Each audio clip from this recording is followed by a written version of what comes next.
Since my dad was working in Alaska for an oil company, he thought a great graduation present would be me visiting him during spring break so I could go snowboarding and stuff. And he also gave me this surprise present. We were going to go on an airplane ride. And there are these little six-seated planes that they call beaver planes. And my dad had flown in them in like South America and throughout Alaska.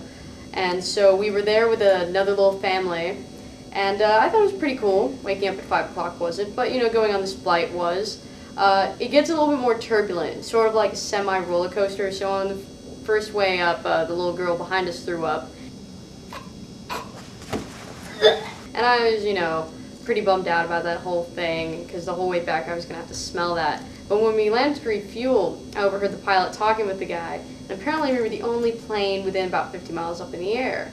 And I was going, that seems kind of out of the ordinary, and once we got back up in the air, I found out why. There's about 65 mile per hour winds, and then we get another call saying, why are we up in the air? We're the only plane within 250 miles up flying.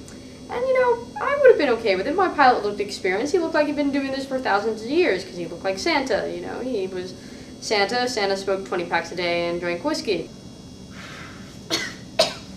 But when your pilot is doing Hail Marys, and you're sitting next to him, you're not okay. No, that was not fun for me.